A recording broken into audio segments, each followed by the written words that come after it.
everybody. I am Marina Malagudi, and I'm your host at Unbossed. Unbossed is a podcast I've created to highlight women with amazing paths of success here in Chicago. Last year, I set out to interview the only 40 female CTOs in the city, and this year I've expanded to female CEOs and women in politics and government in Chicago. I'm excited to share these interviews with you, and I hope you contact me at www.unbossed.io or email me at marina@unbossed.io. Hope to see you soon. Michelle Larson attributes her career path to looking up literally. Growing up in Alaska, she enjoyed the beauty of the northern lights, and she became further captivated by astronomy in her 20s when she pointed a pair of binoculars to the moon. The stunning details visible on its craggy surface were a complete surprise, and the experience left her eager to explore what other secrets the cosmos had to offer. Now, as the president and chief executive officer of the Adler Planetarium in Chicago, Michelle leads a talented team that connects people to the universe and each other under the sky we all share. Since Michelle joined the Adler Planetarium in 2013, that team has found new and innovative ways to meet people wherever they are and welcome them into the scientific community. The museum has expanded astronomy programming and partnerships in neighborhoods across Chicago, developed online experiences that engage people around the world through virtual field trips, sky observing hangouts, and even a space comedy show. And the Adler Planetarium remains home to the Earth's largest platform for citizen science, the Zooniverse, an online tool that connects researchers with millions of volunteers around the globe. Michelle earned her PhD in physics from Montana State University and serves on several national and Chicago area advisory boards. She lives just outside of Chicago with her husband, who is also an astrophysicist, their daughter, and 3 cats. Welcome, Michelle. Recording in 3. Perfect. Hey, everybody. This is Marina, your podcast host at Unbossed. Today, I have Michelle Larson with me, president and CEO of Adler Planetarium. Welcome, Michelle. Thank you, Marina. It's so wonderful to be here. Okay, let me tell you why I love Adler so much, first of all. Oh, we love hearing that. Okay, great. So, I am a huge fan of the stars, and in Chicago, because of all the lights, you can barely see any stars ever. So, one of my first date with my husband, I took him to see the Chicago's. I don't know exactly what it's called. And you can tell me what the program is called exactly. But I took him to see the Chicago stars at Adler, and it was beautiful because you lay down almost like a laying position, looking up and seeing the Chicago sky, the stars, as if there was no city. Yeah, and he loved it, and that's how I got him. So. Oh, wonderful. Well, I'm so glad we could help you to hook one another. That's really good to hear. My husband and I actually have a looking at the stars story as well that connected the two of us. So the stars are magical, and they can help you meet your special someone. I agree. What is that programming called, by the way? It's been a couple of years So now. you're probably thinking of Skywatch Live. Mm-hmm. Yeah, where we take you into the planetarium dome and we talk you through what's up in the sky tonight. Yes. And now, during a time when many places are closed, we're actually offering that program now online on our YouTube channel. And so it's called Skywatch Wednesday. And every Wednesday we put out a new Skywatch program that tells you what's up in the sky right now. So you can still look at it. It can be like renewing your date night. Oh, that is cool. I'm kind of like I have a little calendar of what's happening in the sky, and then there's a Aquarius meteor shower this weekend. Did you know that? Yes, it's going to be wonderful. It's kind of the remnants from Comet Halley, so that will be fun to see if we can see anything. Oh, that's cool. Do you think I'll be able to see it from the city? I don't know. It's very difficult from the urban areas because of the light pollution that you were talking about. So if you can get out of the city lights, it's much, much easier to see something. Yeah, that's the unfortunate part of living in a city, but I'll try to make it out. I try to make it out to a couple of this sky events. And anyone in particular, I don't know if you even follow this. I should ask, but like any sky event in particular you're looking forward this year? There's a lunar eclipse coming up. I know There that. is. Yeah, we also have a couple of programs also on the Adler Planetarium's YouTube channel, but we'll be talking about the lunar eclipses that are coming up, as well as what solar eclipses are like. There won't be one visible in the United States solar eclipse until 24, but solar eclipses are available in other parts of the world. And so our program called Sky Observers Hangout will talk you through all the phenomenon of the eclipses. And that's a live program, so you can interact with our astronomers and our public observing team on that program. That's amazing. Yeah. I didn't know this. Is that on YouTube, you said? Yeah, our YouTube channel. Go to the Adler Planetarium YouTube channel, and so you'll see Sky Observers Hangout, and you can hang out with us live, but you can also watch them on the channel afterwards. So it's a great way to find out what's going on in the sky. Oh, that's beautiful. So I know this is part of what you do at Adler. What else does Adler Planetarium offer for the people that maybe have not gone or have not explored all of the programs?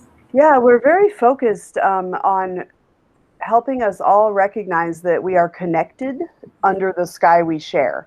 And so as you hear from those few tidbits of some of the things we're offering, I'd say a theme through everything that we offer is how to help us feel connected to one another and to the universe under the sky we all share. So we offer observing opportunities and interactive descriptions about what's up there. And we just talked about that. But we also engage people in understanding the sky, understanding the universe. And related to something you were just talking about, we have Chicago teenagers all across Chicago who are studying light pollution with us. And they are measuring light pollution from their neighborhoods. They're studying light pollution from above by launching cameras in a high altitude balloon above the city to look down on the city and understand how much light is going up. And then they're also a part of an advocacy program where they are working to inform and educate people about light pollution. And there was an entire week a couple weeks ago where our teenagers put together content for social media to help educate people about what more we can be doing to protect the night sky. So why? Yeah, and why? Tell us, why is light pollution an issue? I guess. There's many angles in which you can connect with the fact that light pollution is an issue. It has health implications. Our bodies were not meant to evolve with light around us all the time. And so there's a biological health direction you can go to understanding the impact that light pollution has on our sleep patterns and on diseases and things like that we develop because our patterns are being interrupted. It has a impact on bird migration and animals that are trying to navigate by the moon often is what they navigate by. And so lighted cities and lighted buildings can confuse them because they aren't able to find the moon or find the direction of the moon. And then as we were just discussing, it has a profound impact on our own ability to feel that sense of calm and connection and peace that we feel when we are able to be outdoors under a dark sky. So much of humanity evolved studying the night sky, enjoying the night sky, seeing patterns like meteor showers in the night sky. And we've lost that opportunity to connect with the sky when we're in a light polluted environment. And there's so much we can do to solve it. It's an easy fix. We just need to direct the light downward into the areas we need it and not let it spill out sideways into our windows and homes and upward into our sky. And so the good news is it's a big problem that's easily addressed if we educate ourselves and take action. Yeah, I definitely feel that way. The need to connect, it's part of kind of like the need to connect with nature, so I definitely, thanks for that. I thought it was a problem. I didn't realize recently moving in the city, it's become a bigger impact than what I thought it could be. Yeah, even just like driving maybe 20 minutes outside of Chicago makes a big difference in terms of. Yeah, it does. I grew up in very, very dark environments. I grew up in very rural locations. And so I hadn't also appreciated how much the light from a city can affect our ability to even see anything in the sky. So it's often good. We bus the teenagers that work with us on this into the darker areas, the dark sky parks or the dunes, so that they can see the Milky Way and the dark sky and understand what it is that they're missing. And so then they can help us measure how to get it back. Oh, wow. Can you see the Milky Way from, is that what you just said? You can, if you go to Indiana dunes, if you go to the dark sky park that's located south of Chicago in Illinois, if you go to these types of locations, you can see the Milky Way. It's pretty phenomenal. What? And I never knew this. Yeah, it's terrific. I'll after we finish, I'll shoot you a video link for your own personal following. But we have a great video of our teens talking about, also on our YouTube channel. You're going to hear a lot of repeating. Go to the Adler YouTube channel. But we have a great video of our teens on the bus heading out, and they start to see the Milky Way from the bus, and then they get off, and it's wonderful to hear their excitement. Yeah, that is so cool. That is really cool. I like that. Obviously, I have a special connection with the sky, so I'm really enjoying the conversation with you. And I recently discovered that Chicago, there's a lot of really badass women in Chicago running amazing programming, including Adler, like you. And I was wondering is how, maybe let's talk a little bit about you and how do you get ultimately to join Adler? Because it's a very specific purpose, I feel like. And how did that happen for you? Yeah, that's a great question, but probably a familiar answer I'll give, which it was not planned or expected, and it was a very circuitous path getting there. Excuse me. So I grew up, as I mentioned earlier, in rural, darker locations, and primarily my youth was in Alaska. So I grew up in Alaska and didn't have a particular connection with the night sky because it's only dark in Alaska in the wintertime when it's also very, very cold.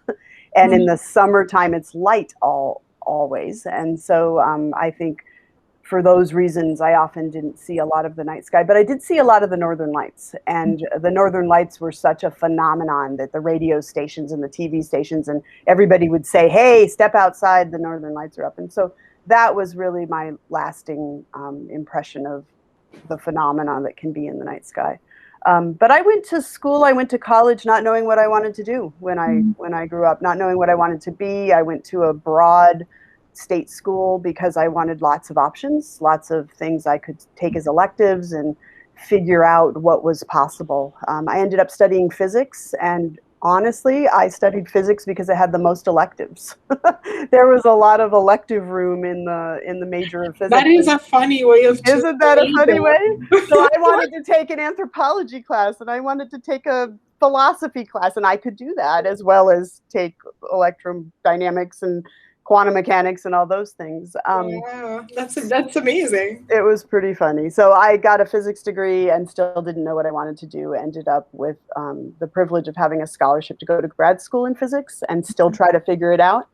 And I met my husband then, and he was an amateur astronomer.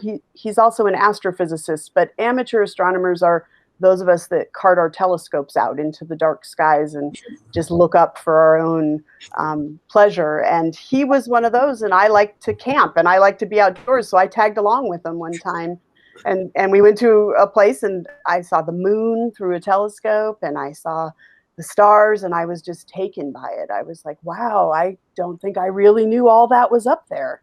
So I think that was a big spark, was realizing how much was there I hadn't quite explored. Yeah. And that really opened the door for me to understanding that's what science is.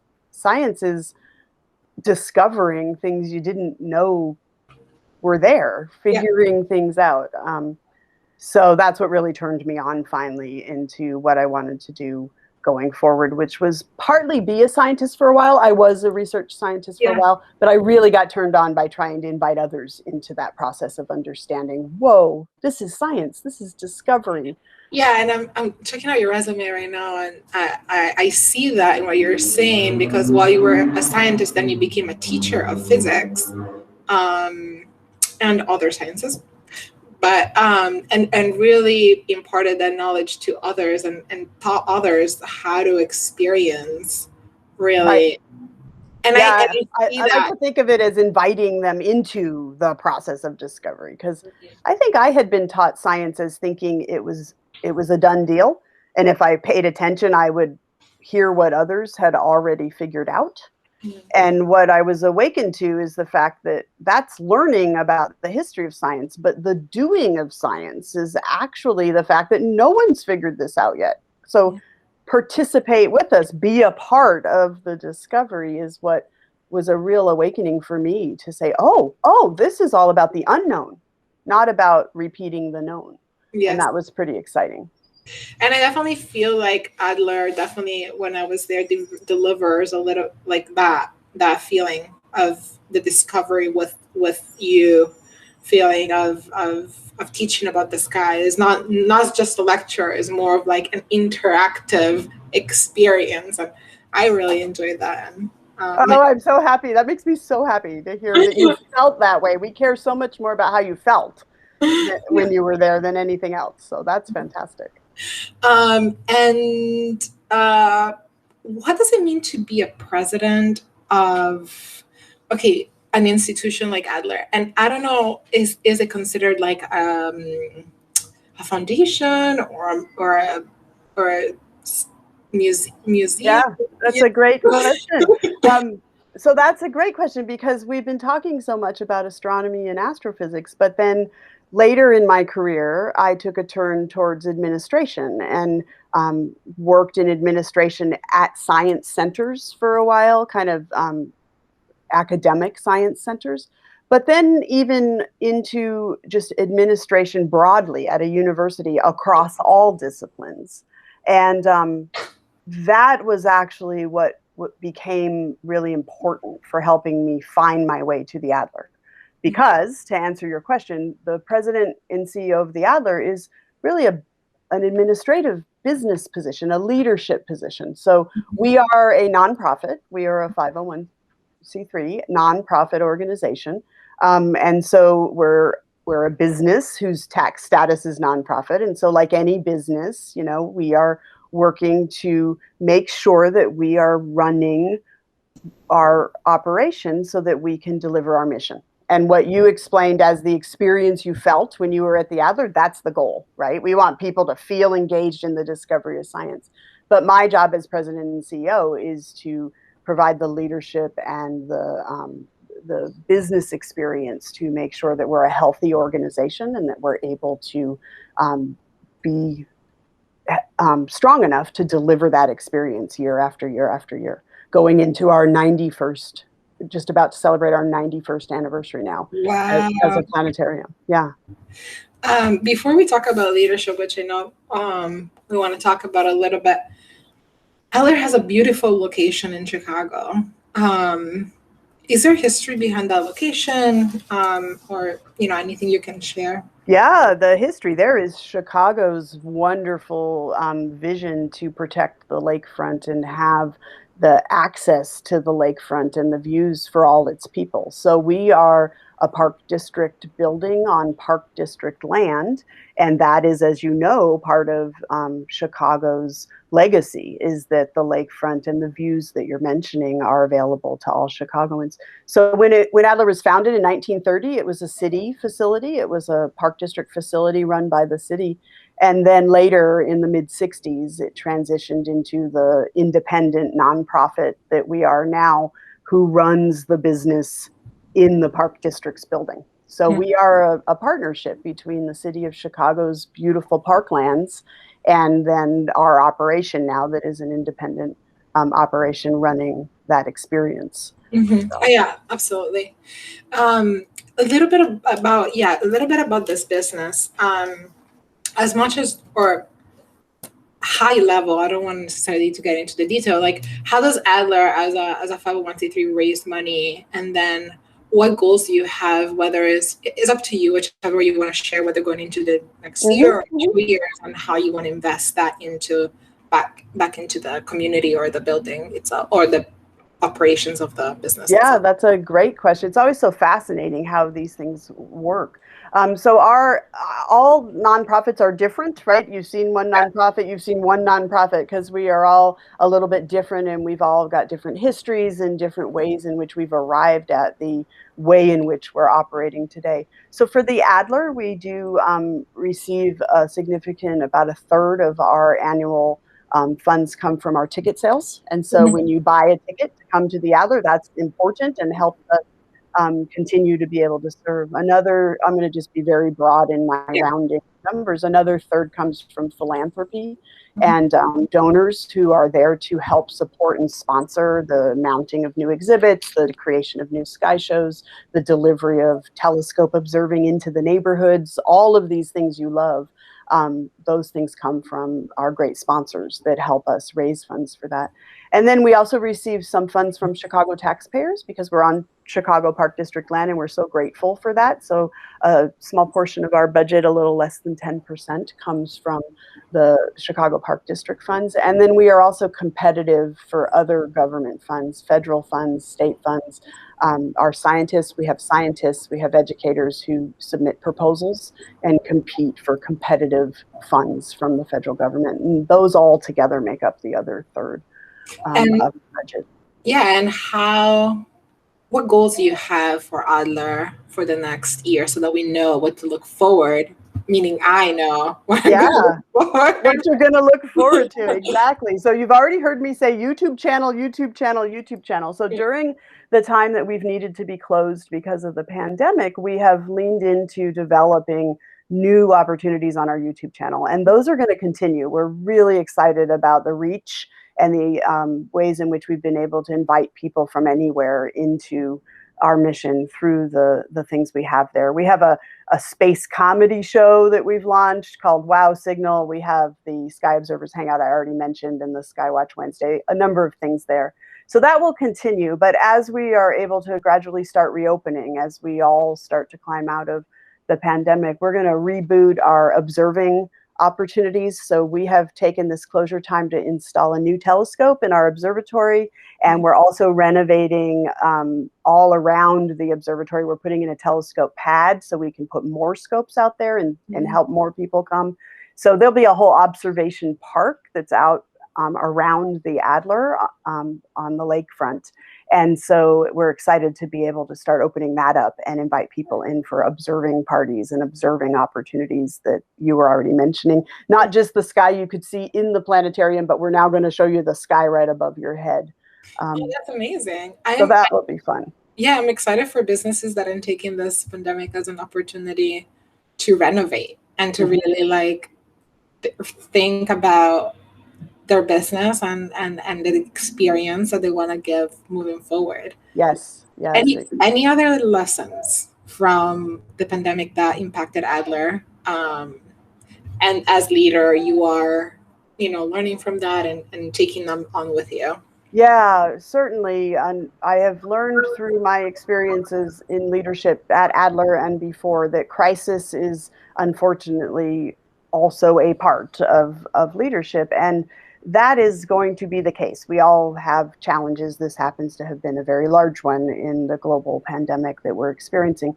But it is also the case that you can position yourself to think about crisis as an opportunity. And in fact, I would argue you must push yourself to think about crisis as an opportunity. Otherwise, you just get weaker or harmed by the experience. And there are ways in which you can become stronger and positioned better off because of the experience.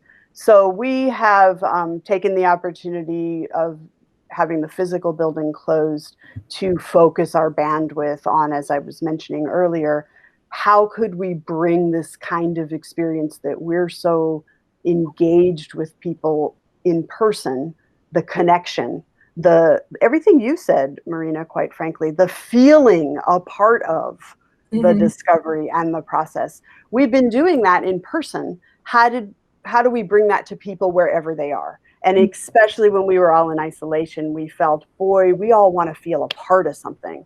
And how do we help people feel a part of something under the sky we share from their monitor that they've been sitting in front of? And so that was the the choice we made to really lean in and say, our mission is the same, our vision is the same. Now let's find a way to deliver it to people wherever they are. And so we're really happy about that. And we're really happy to be in the year when we're going to be able to start the reopening process and maintain all our friends, quite frankly, that we've now reached in all over the globe, all over the country. We've got people who we know through the chat on our programs that we're just seeing as fellow observers, just like we see the people that come visit us. That's awesome. When are you planning to reopening, by the way? Any dates yet, or? We're still working through the, as I mentioned, we'll be rolling out new opening opportunities as we all navigate through the vaccination process, the willingness for people to return, because it's been so financially impactful for museums, restaurants, any customer-facing businesses to be closed. We all have to be really careful that we reopen cautiously as the revenues are there to support the reopening, because we're a bit too fragile to go out over our skis right now. We have to reopen with the public's ability to return. Yeah. So that's what we're going to do. Absolutely. Yeah. Thank you. Well, we'll be keeping an eye on the website or the YouTube channel to know when you're going to be reopening. All of the medias. You can see us on Twitter and Instagram, and you'll know everything we're up to. So. Okay, great. You are president, a woman in science of a big science institution here in Chicago. Have you found allies in your corner? Is that lonely? Is it empowering? What has been your experience overall? All of the above, right? That's always the best answer, is all of the above. No, I would say my entire career and now as president of the Adler, there are allies. And the best way to navigate challenging jobs and stressful situations and big dreams and plans and the desire to really push oneself and one's institution to go big is to recognize that there are allies in every corner, and you can find them if you look for them. Sometimes they're obvious, but more often you want to look for them. And I always offer the advice that ask for them to lean in, speak up, let people know where you could use their help. And so if you find there are places where it feels lonely, those other words you put on the list, or if it feels as if you're banging your head against a wall and not making the progress you want to make, ask someone who seems to get you. Ask someone who seems to see where you're headed. Here's where I could use your help, right? I know you see this. The donor who funded the Doan Observatory new telescope and observation park that we were talking about is the kind of person who saw where we were going, saw that by connecting people to the sky above, we were going to feel a part of the discovery process. And he was an early partner who I said, help me talk about this with other people. Help be an ally to what we see as coming down the road. Okay, great. So. I'm so glad you found allies in the process, and definitely asking for help. It is needed. How do you know what to ask for? Because sometimes we need help. Yeah. Right? But at times I personally have encountered where it's like hard to identify exactly what help do I need. Yeah, so I get frustrated. I think any of us who are passionate about what we see we want to do get frustrated. And so I often sit or walk and think about the source of my frustration. Am I frustrated because what? And if I can identify the source of my frustration, then I'll often think about, who do I speak to when I don't feel frustrated? Who do I, whether it's chatting with them one-on-one or quite honestly, oftentimes it's committee meetings and group settings where you're trying to affect a decision or change and it's not going well. You can often figure out, well, there's this person though that seems to always kind of see where we're trying to go. And so it's not the same ally in every case. It's why is this situation frustrating to me? What's the root of that frustration, and who seems to not provide frustration to me around that item? And that's who I'll go to and say, here's where I'm struggling. more often than not, I ask, how would you navigate this? How can you help me navigate this? Let them provide the solution. Oh, perfect. Yeah, absolutely. And then, you know, we've asked for help and then we execute on that help. And and then what is it like? Does it become a bigger relationship at times? Is that a mentoring relationship? Trying to like close the loop right there. Yeah, I think it often can go in two directions, which is you'll often find partners in those kinds of allies, and you'll find ways in which you together can do something more than you might have been able to do on your own. So I think it can end in partnership, it can end in collaboration, it can end in a new ideas, a brainstorming kind of ideas that you maybe couldn't have done without them. And then the other way is it can end in a mentorship in a sense where there's a lot of self-reflection involved, right? You don't just take from an ally or a mentor, implement and move on. You self-reflect and you think, how can I get myself there on my own next time? How can I provide that? And so then you evolve. And the next time you're up against a wall, you might go back to that person and say, I'm up against a wall again. It's different this time, but I'm guessing you might be able to. And so then it's a more periodic engagement, right? It hasn't formed into a ongoing partnership, but it has formed into a touchstone, a person you might return to at a later time, not for the same reason, but for a new reason. Yeah, absolutely. I think that's a great explanation of how that could end, and it's the best one I've heard so far. So I'm taking that. I'm writing it down. I'm taking that notes. Do you mentor? A part of your leadership style is that to mentor people in your organization? Yeah, I would say so. It's always best to ask those that are feeling mentored if you're being a mentor. But I would. This is how I would answer that. We talk a lot at the organization about context. We talk a lot at the organization about perspective and motivation. And so I think that's how mentoring happens inside an organization. Is if you just talk about the nouns, quite honestly, if you just talk about the what are we doing, then it feels like a task-oriented relationship. But if you talk about the why are we doing it, how could we go about doing it? Here's the perspective I'm bringing to the discussion. What's your perspective? And you discuss the verbs, the actions, the motivations. I think mentoring occurs in rich environments like that. If you remember to talk about what is sometimes forgotten to be talked about. That is very well said. Yeah, I really like that. And as a STEM organization, sorry, I'm keep moving here with question, but as a STEM organization, I'm sure, and as a woman, I'm sure you think about having girls in STEM.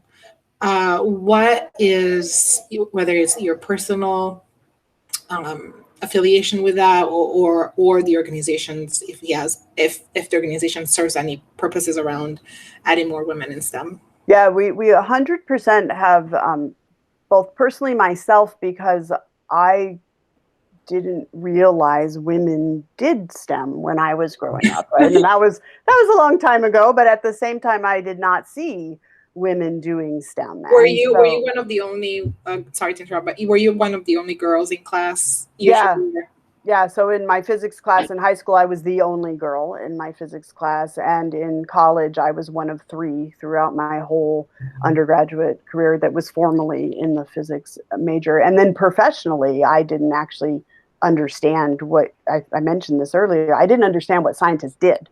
The STEM careers I knew were doctors and engineers and things like that, but they were all men. And so I'm getting to the point that I think role modeling and example that someone like you with your life path could go into STEM. So that's personally anchored. But I'll be honest, it's not only restricted to women, because we have so much need for all life paths in STEM. We need to diversify the participation in solving these great problems and making these big discoveries. And so it is broader than just gender, it is broader than just race, it is really about life path, and we want people to see themselves as being a part of this. And so that's where the institution, taking it away from my own personal experience and therefore motivation into the institution's motivation, we are looking for people to see that they can participate, they can be a part.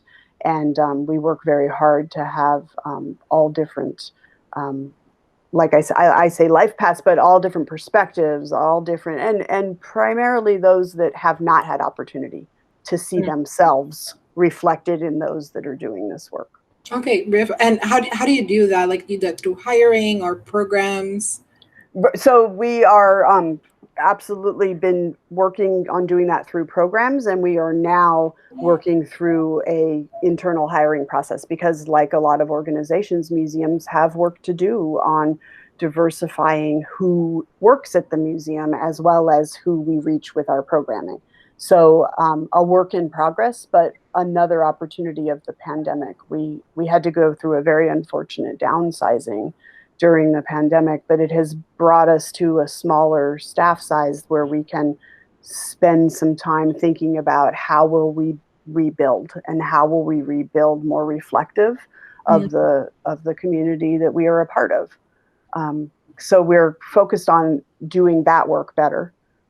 With our programming work, it's about changing the narrative. And as I mentioned earlier, it's also about not just discussing the nouns. It's about discussing what skills, what do we need people to do? What does it look like to be a part of a STEM effort and a STEM process? And so it means all kinds of things. It means being creative. It means having good communication skills.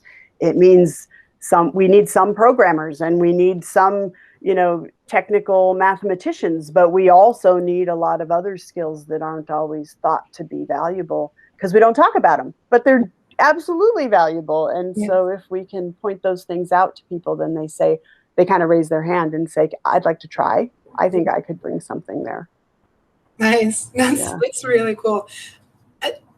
What a good, like you were talking about crisis providing opportunities. What a good opportunity that unfortunate event provided Adler. Yeah, I too stumble to always want to say unfortunate events because crises are unfortunate events and one would never wish them on you. I would never have wished to have to downsize the staff. We have amazing staff.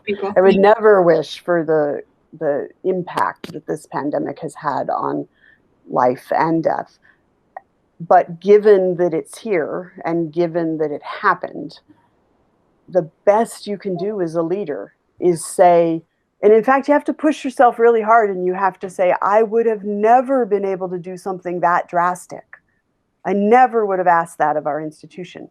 But since something that drastic happened to our institution, well, gosh darn it, we better make some big improvement because of it. Yeah. It is really the opportunity to make big improvement, and you shouldn't waste that. Yeah, that's great. That's really good. It gives me hope that we're not just gonna. A lot of people talk about going back to normal, and I honestly have a reaction to the words going back because like I don't want to go back. I want to go forward to normal. Yes, I want to go forward to better than normal because normal hasn't gotten us to all that great of a place. We can do better. We can do better as a society. So hearing you talk about it just gives me a little bit, a lot more hope about the fact that there are thought leaders behind these institutions that are thinking about the going forward. You know what, Marina? The work is hard. It's really hard work, and you have to have that hope. I love the energy and your smile and your voice because I don't think we'd get up each day and do work this hard if it weren't because we had so much enthusiasm for where it could take us and where it could, the impact it could have and the direction we could go.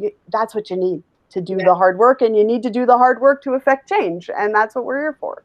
Absolutely. Oh, wow. So great leadership, right? You've been talking about it through our conversation. I know when the time before when I met you, we were talking about your leadership style. Are there cornerstones that you can share with the audience about your leadership style and maybe we can phrase them as lessons or things that you learned to do. And I think you have a really couple of good ones that I really want the audience to hear. Thank you for asking. Yeah, I think one of the things that is a real pillar for me that I consider to be so important to fight for and to protect is a pace of change that allows us to have the space to do the hard work I was just talking about. You know, lasting change takes time. And you can be reactive, and you can be about quick wins, and you can be about pleasing stakeholders, and you can be about metrics and all of these things. But if you want to affect lasting, meaningful change, you're also going to have to get comfortable as a leader saying, here's where we're headed. And that's a 10-year time frame.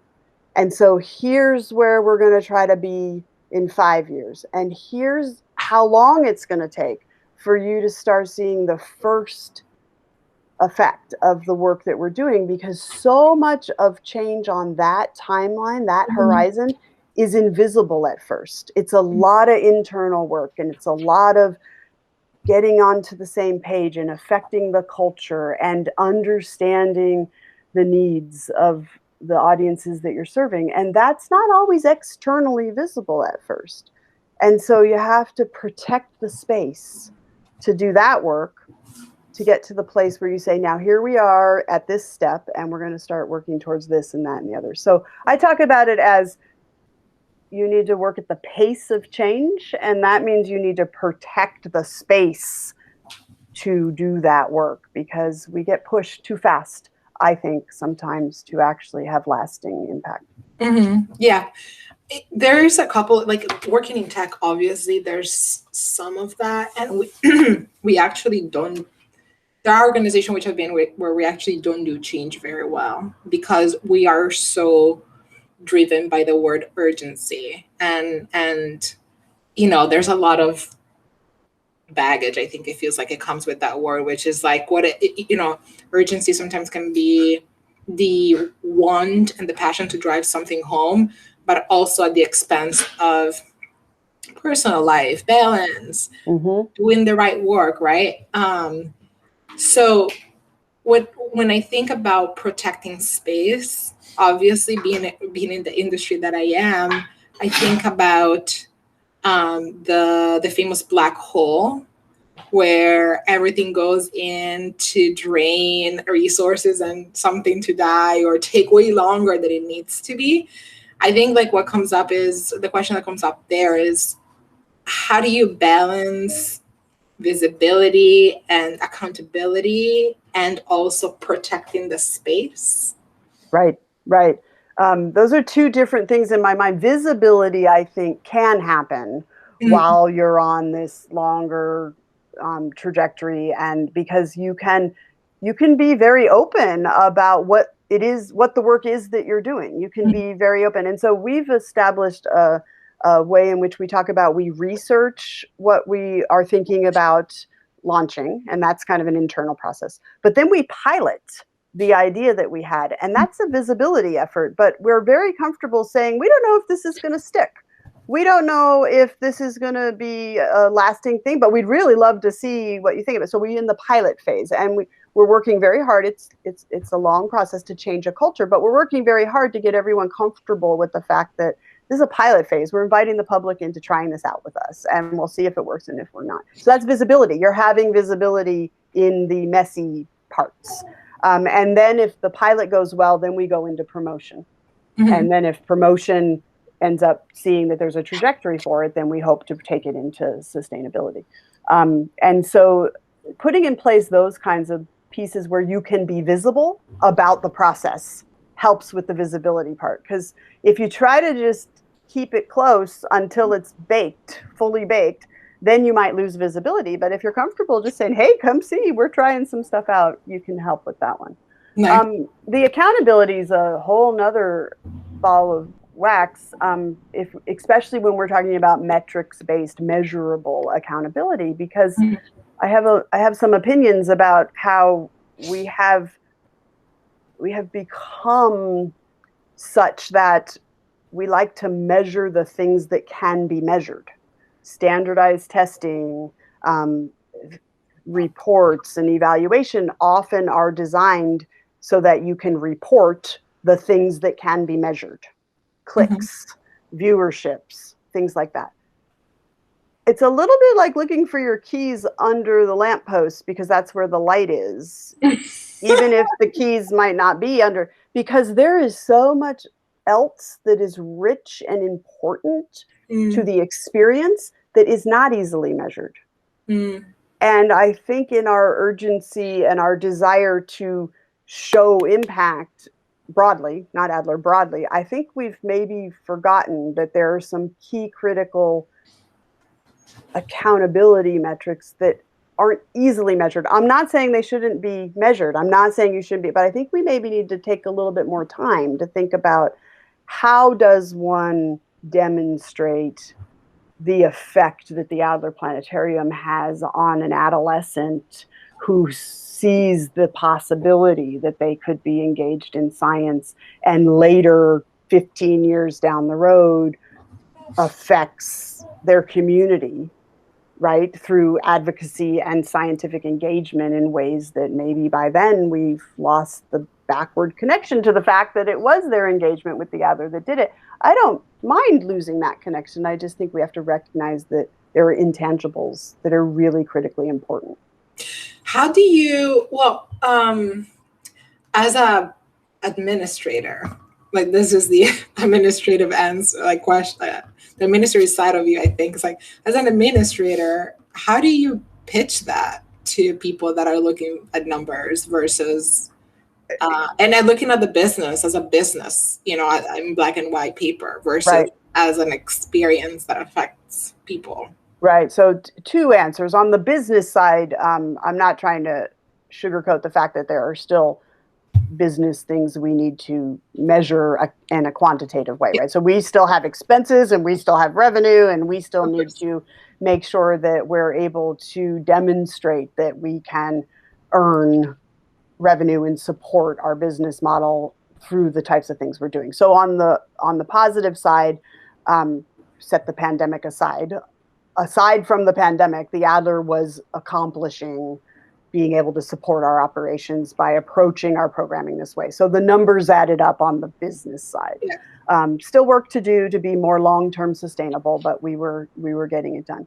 On the other side, I am developing a perception that there are more people out there that might think like you're wanting to think than you realize, because we tend to not talk about these things. We tend to just go with the flow and play the game. So I'll be quite honest, there were some funders that we had to step away from because they wanted to measure what could be measured, but it wasn't what we were communicating with them about being our purpose and our goal. And so we said, it feels like this isn't a good fit.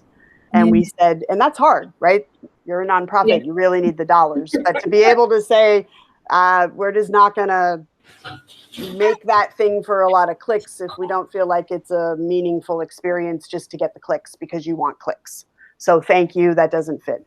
And by having those conversations very transparently, what we've discovered is there are like-minded people out there who say, well, let's figure that out. Let's try to figure out how do we measure what it is we're trying to accomplish. How do we find the right metrics that support what's important to you and what's important to us?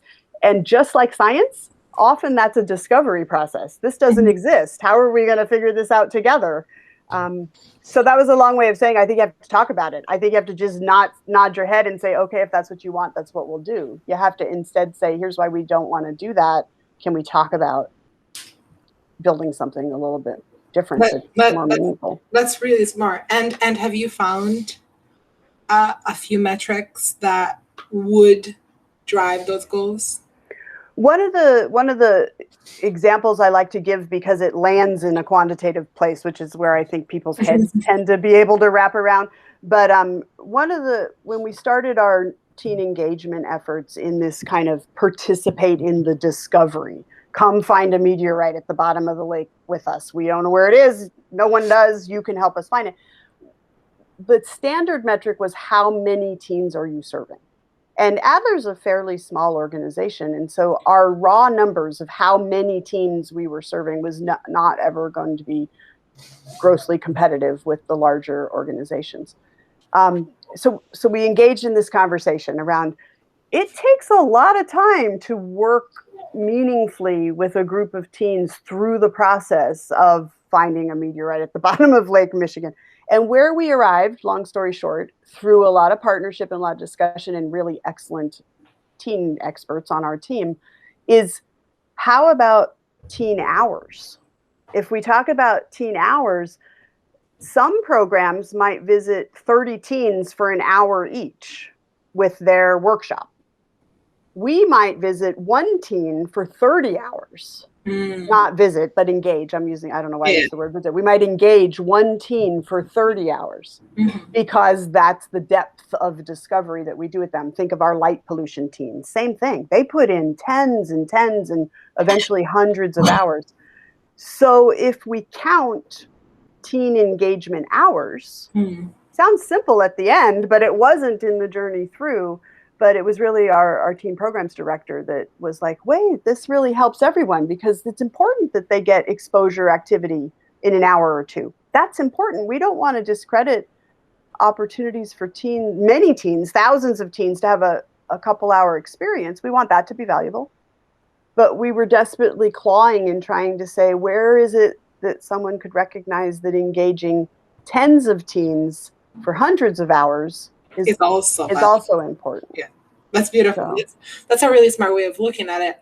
What is that other metric that you keep in the back of your head that perhaps is not as quantitative? You want a really funny one? When I arrived in Chicago 8.5 years ago and would get in, at the time it was all taxis. I'm still a fan of supporting taxis, but now it's taxis and Ubers and Lyfts and others. And I would say Adler Planetarium. They wouldn't know where it was, or they would take me to the shed because planetarium and aquarium rhyme, I guess. I never have understood that confusion. I am so proud that 8.5 years later, I get in a taxi, an Uber, a Lyft, and I say Adler Planetarium, and I get taken to the Adler Planetarium. But even better, I get the kind of interaction you and I had. Oh, man, I really like the planetarium. I looked up at the moon with my kids the other day, and we were seeing craters. So they not only know where we are, they not only get me there, but they want to talk about the sky. And these are random people who I didn't know. So it's not quantitative, it's total, but I think you get the point, which is people are engaging with the sky above. Yeah. I think we're helping people engage with the sky above.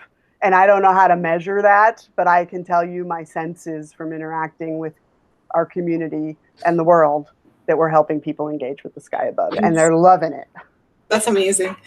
I think that was like the best closure for going into our final few random questions that I could do. I want to re-say this for the audience. Michelle's process, she mentioned research, pilot, promotion, and sustainability. And I would love to come back and maybe dive a little bit deeper into pace of change and the process that you guys do, that you all do in the science community at Adler. So I think we could set it up in the next few months if you're up for it. Oh, I would love it. It's been a blast talking to you. Yeah. Great. Thank you so much. Okay, so few authors question that I always kind of ask because I'm an avid reader. What is a book you've gifted the most? Yeah, I'm going to pull what I've heard other guests pull, which is one business, one personal. So I really love gifting the book Onward by Howard Schultz, which is about his time in Starbucks CEO. And the reason I gift Onward is it is really one of those, in the face of pressure, your employees' benefits, the good of the employee really can be for the good of the business. And I believe in employee good business leadership. And so that's why I gift Onward. Nice, beautiful. And the personal one? The personal book is by an Alaskan author, and so it's called The Snow Child, and it's by an author named Eowyn Ivy. Ivy is her last name. And it's just a wonderful fantastical, not fantasy, fantastical type of a book. So I recommend you look it up. Is that nonfiction? Yes, it's fiction. The Snow Child is fiction. Yeah, okay. It takes place in Alaska. Okay, I'm looking forward to expanding my fiction reading. So yes. Okay, is there a book that you would write? You know, I've been playing around with this space for change, pace of change, that whole thing. And so landscape leadership, pace and space of change, something like that. It's still forming in my head, but it is such a pillar of my leadership that I think I'd like to someday figure out how to get that all out of my head and onto paper. Oh, nice. Yeah, space is definitely appropriate for. I know. It was my team and I'm always talking about pace. And they said, you need to add an S because we are about space. Yeah, that's true. Oh, and what is one thing we don't know about you? Oh, this one was hard because when you're in a position like I am, you get interviewed and things are out there. But I don't think people know I have lived for a meaningful amount of time in 7 different states. Oh, wow. That's quite a bit of states. Yes. I have 3. And Chicago has a way to like keep you here for some. Yeah, that's what we're learning. Yeah, my family and I are like Midwesterners and Chicagoans really like to stay. So that's why I chose that one because I've moved around a lot. Okay. And lastly, what does it mean for you to be embossed? Yeah, that's such a great question. You know, I think everyone could be embossed, but it takes all of those around them to create the environment. So I think being embossed is getting to work in a culture of respect, a culture where we value each other's contributions, there's trust amongst team members. And I think if you're able to work in a culture of respect and trust and value, you feel unbossed, whether you have a boss or not. And the truth is we all have bosses. I might be the CEO, but I have a boss, I have a board chair. And a board. And so I think it's really about how do we create an environment so we all feel unbossed. Beautiful. Thank you so much. Yeah. Oh, nice to see you. Yeah. It's been a pleasure, and I hope to see you back. And I'm definitely going to come visit you all at Adler. So be ready. Be ready to look up because we're always ready to look up. All right. Nice to talk to you, Maria. Have a good day. Bye. Bye-bye.